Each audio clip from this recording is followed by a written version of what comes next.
early settlers in Rangiwahia. He came out from England as a very small boy and settled in Kalgoorlie, Western Australia, where his father drove the steam engines in the gold mines. After a few years they left Australia and came out to Greymouth and the South Island. He grew up there and became a painter and paper hanger. He married his wife from the German settlement of Mutri out of Nelson, and from there they migrated to Wanganui, where he was employed as a painter and paper hanger for R.E. Tingy and Company. Even in those days that company was operating. From there he drew the section at Rangiwahia and made his way up there, where he farmed most of his life, but it wasn't long before the children were growing up and he went back to his painting and papering, and he was well known in Rangi as Little Painter Rose. He was only a small man in stature, but very fierce in temper and energy. And on the eastern boundary of our property, there's another settler by the name of George Malcolm, who was well known in Apathy and Rangiwahia as a settler. He had 200 acres there, which my grandfather bought in later years. And George Malcolm owned land in the Martin Block, which is now occupied by Peter Jensen. He used to ride up and down the Aurora River as a roadway to commute between these two properties. And down a spur, our next neighbour in that direction was Chris Fankhauser. He had a family of 8 children and lived under pretty hard conditions back there. And they milked a few cows. Most of the children mostly had to milk the cows, while Chris went out shearing, fencing and scrub cutting, bushwalking. They had a small block of concrete in the cow yard, and he carried all the metal up from the Mangora in a sugar bag to put down that little bit of concrete. The oldest boy, Howard, used to take the cream out to the main road on his way to school, and the children would get a ride on the sledge and tie the horse up until it was time to go home again after school. It was only a clay track. They lived under very hard conditions there, but in later years they did have the telephone. Next door to us on the southern end of the Mangora Road, there was another neighbour, Mr. Barrett. He was well known as Honey Barrett because he brought bees to Rangiwahia, and he was interested in horticulture as well. There's quite an orchard was established there. There's still a few walnut trees remaining and 1 or 2 hard old apples.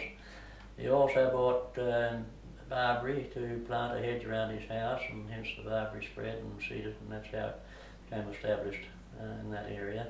And he also bought blackberries for fruit, and of course they got away on the bush burns too.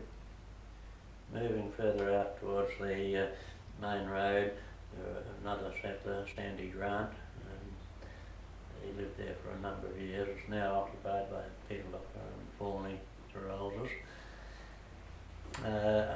Along Mangora Road too, there was Max Bauer, who later drove the coach for Badlands.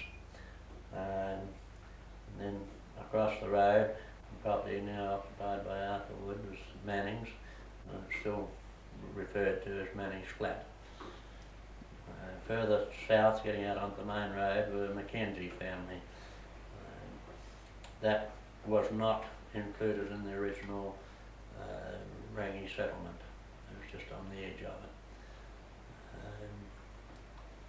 Moving further towards the village was Hodge family, well known, lived there for many years.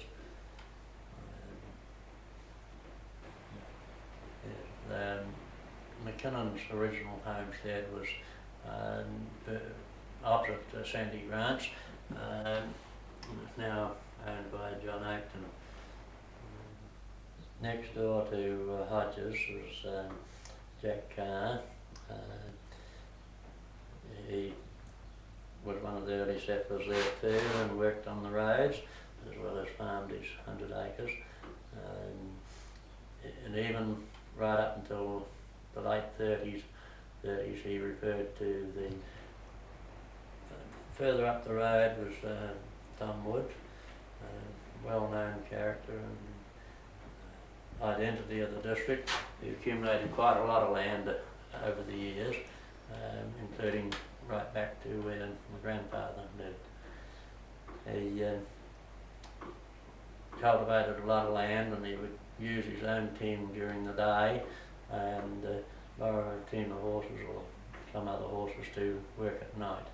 He had bunions on his feet, and he would follow the harrows barefooted most of the night. When he got around to shearing time, he would shear all day and come home at 5 o'clock at night, and then proceed with the lantern till 11 o'clock and fall bush by lamplight.